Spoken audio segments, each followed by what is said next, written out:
Joe's with me. What you saying, bro? What's up, Terry? I'm good. I'm good. Sorry, I'm not home. Can you hear me? Right. Yeah, I can hear you, bro. Um, Yeah. what did you make of Arsenal's performance today? Good. I think they did what they needed to do. This is all I'm asking from the team. Just go in there, do the business, and just get out of there with a win. Get out of there with a win. I mean, I've heard everything everybody's been saying. We do need somebody up front as well, but I keep saying this. I'm not looking for a big name or a special name. If it happens to be, I'll take it, but it has to be the right profile. Because where we're at right now, again, I'm going to repeat it. Last season, we won the same number of games that City won, 28-28. We lost two more than they did. They lost three, we lost five. That's what lost us the Mm. league. They drew seven and lost three. We lost five and drew five. If we can reduce that deficit by a game or two with the right profiles, coming in, being able to have different options of player management in the game, like what happened today, bringing Gabriel Jesus and drop Kai Havertz to the midfield because he can at least do something. I'm not saying he's the best there, but he can do something there. Instead of having to make three changes at once, take out, bringing Calafri as a left full back, and then halfway through the game, once you take out Gabriel Magalhaes and you take out Saliba, you bring in Kiwior and you move Calafuri back to centre half. Like being able to do that. So we need a player like that up front, somebody who can play very, very well across the front three, who can also give us goals and is very clinical and can finish. If Marino comes in, Ethan Nwaneri is there. We've got those guys for, like, I think they would do a lot in the League Cup, in all those League Cups. But so far, so good. Today's game, very, very, very well managed. Very, very well managed. I was happy with what I saw. The last, of course, 20 minutes, bringing in all the youngsters. It is what it is. It's a preseason game. It's a, make yourself happy trophy, whatever anybody wants to call it. But yeah, make yourself. That's what I call those kind of things. But the last 20 minutes, I was happy with what I saw with the youngsters as well. They did pretty, pretty well. So yeah, so I'm excited for the season. I'm really excited for the season. Dare to say, if we get a Marino and we get a clinical striker up front who can play across the front three, because I want to see Gary Jesus on the right hand side with Bukayo Saka. Like I really feel like, because he can play across the front three, but I really feel like he'll be the one to be able to push for that role a lot more than bringing in a wide forward, and getting a striker now that suits the role is what's key for me. Mm.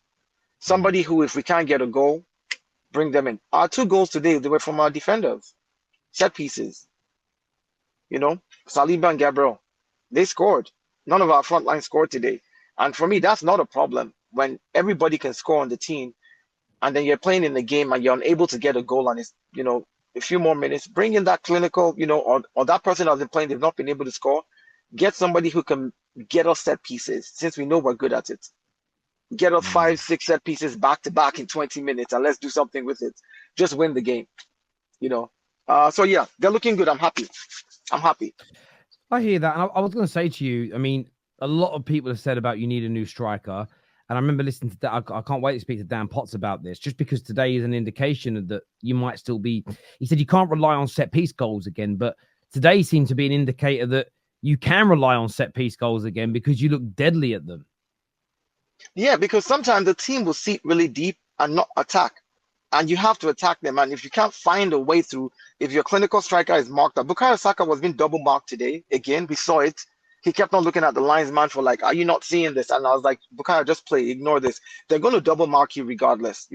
Martinelli, on the other hand, on the left side, every now and then when he was able to drive in, we just couldn't find a way. So my thing is, if you can't find a way because these teams have decided we're going to sit deep and we're going to mark your players out, then get the set pieces that you need, get the penalties that you need, get whatever you need to get to win the game. Don't This idea that we're depending on set pieces. No, it's part of the arrows in the quiver. That's how I look at it. Because we can score from open play, we know that. But if a team is making it difficult for you to score from open play, then pull out another type of arrow. Get set pieces on the edge of the Mm. box, get some corner kicks in there, frustrate them, change them.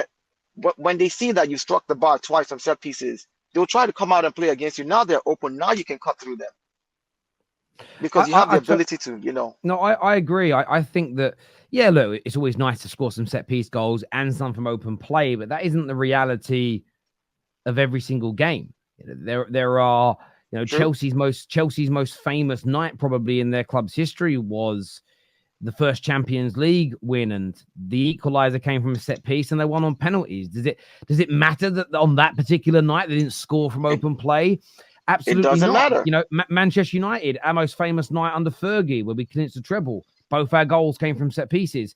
Being good at it's weird. We've done this thing in football in recent years as fans, where someone being good at set pieces, or somebody being a good penalty taker, somebody being a good free kick taker, we've almost tried to diminish that and say, well, I'm not going to say that KDB's assists are real because 25% come from his great free kicks. I'm going to take away 20% of Bruno's goals because he's so good at penalties and never misses. That is a strange way to look. You're literally removing critical attributes. It's like saying, well, actually, I really rate Mbappe, but if you take his pace away, I don't think he's as good. Well, it's a critical attribute, and it's kind of strange that fans are now starting to try and diminish really important elements of football. It's because they look at everything through the visor of banter. Basically, most rival fans just want to banter you on anything, even when they have nothing to banter you on. A team that can score from open play, a team that can score from set pieces, a team that can score from penalties, like getting to penalties, knowing that, okay, well, because it's football, if it gets to a point where you have to play penalties, you have to train for it as well. And going into every game, and remember this, I tell people, like, going into every game, as a goalkeeper, for example, you have to study every player, every outfield player, because you don't know who they're going to give the penalty to against you if a penalty comes during the game. So it's all part of the entire game for you to be well prepared and well rounded as a team. So when people say, we can't depend on set pieces, nobody's saying depend on set pieces. We're saying be very good at it, because if you get a chance to get one, then boom. Why do you get set pieces in the first place? Because you're attacking. I'm in your half. I'm on your side of the pitch. I'm in your 18-yard box. I'm striking your bar. You are kicking it out to the corner kick. Your keeper is punching it over the bar. That's why I'm getting set pieces. Not because I'm not attacking, but because you are defending deep, which is fair enough, because you have to defend deep against a team like mine, right? So if I get the set pieces, then why don't I be good at it? It would have been stupid with how Arsenal attacks and gets so many set pieces to be terrible at set pieces. So I don't understand why people complain about it. I'm like, it's part of the tools. It is what it is, hey. No, listen, I completely agree. I don't like it. You rely on penalties. Most clubs do. Most clubs rely on set pieces as part of their goals tally. It's very, very strange indeed. Adeti is here with us as well. What did you make of today, my friend? Hey, Terry. It was a good game. We looked really sharp in both of the games against Leverkusen and Lyon. The first half was better. The second was kind of a bit slow or boring, you can say. What I made of this game today was Odegaard is class, and we need someone up front to finish the chances he creates, because there were a lot of opportunities, a lot of passes he played. It could have been easily 4-0 final in the first half itself. And when we go to the season in the Premier League, not every team would be like Lyon. If you remember the last season, the game against Liverpool in the FA Cup, we could have killed that game in the first half with 3-0, 4-0, but we did. And that is one slight worry I have, that we don't finish the chances we get. So maybe if in the remainder of a window we can get an attacker who can make things happen better up front to what we have currently, that would be great. I mean, that is something which is needed to close that gap on Man City. The margins are so less these days. And I think that's fair. And look, I think people have put in the comments. I didn't hear him say it personally, but Eddie was sort of told people to be patient and excited at the same time. Some good stuff's coming. Now, whether that's talking about Moreno or whether he's sort of angling towards there's going to be a striker coming in, I still think Arsenal are going to bring in 2 more players. And yes, it's late in the window, but I don't know if anybody else has noticed. It feels like from sort of Thursday evening onwards, it's like in England, the summer has arrived really late. It's taken all summer for the hot weather to come. It feels like it's taken the whole transfer window. And now suddenly it just seems it slowed down over the weekend. It just feels like deal. So I think that And that's mainly because we saw a 4 or 5 week delay because of the Euros. But I think Arsenal will get something like that done before the end of the window. Would you agree, Dio?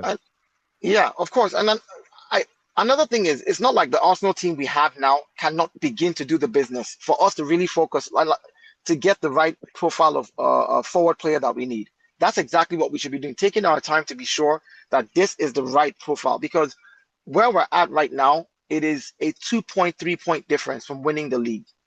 We can't just be like, all right, let's just go get any forward striker that can score goals. Okay, we get a forward striker that can score goals, but is never available because of injuries and has a record of injuries and comes in just like Timber, gets a freak accident and he's out for the season. How does that help us? It's like we have to holistically think about it as a team and say, well, whatever profile of player we're getting up front has to be somebody that can at least give us half a season of amazing games, because he's going to hit the ground.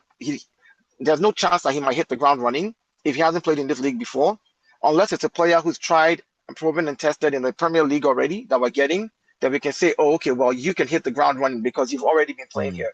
So yes, a forward is what we need as part of, after we get our midfielder, we do need to focus on the forward, but we have a team that is already ready to start the league. So we can actually easily integrate this forward into the team. We're not in a position where we're overhauling the whole squad and we need somebody up front. We don't have anybody who can score. We can't score from set pieces. We are not good at penalties. That's not what our case is. Our case is just final pieces. So we can go head to head, toe to toe with City. So I think it's more about really just the window is still, if you bring in the player the last week before the window closes, that player can still be integrated over the next 3-4 games because the team is still solid enough to hold 3-4 games. We don't need that player right now to win our first game. I make you right with that. I think that it's something you can get a little bit later in the window. And as much as I know there are some gooners that wanted it sooner, and it would have been nice to have got it done sooner, you sometimes have to, again, step outside the inner sanctum of your own club and look at the wider market. Most clubs, I mean, some clubs haven't even really signed anybody yet. Barca have just got their first marquee signing. Real Madrid got Mbappe done, but they did that deal last campaign. City have signed no one other than a player they signed last season. So Liverpool haven't got any major deals over the line. Man United have got 4, but our situation is a little bit different. Chelsea are always signing players, but they've only just signed their best player now. So this idea, this kind of notion, Liverpool, Spurs are saying their first marquee signing now. And you guys have already got one. Another one's on the way. So it's not as though Arsenal are behaving differently in a vacuum compared to everybody else. And I think sometimes as football fans, you have to be aware of that. If you're not, you can end up becoming frustrated over something that's fairly atypical. And I always go back to this example. There was once a stat put out that showed that Paul Pogba walked around for 23 minutes of a game and everybody was outraged.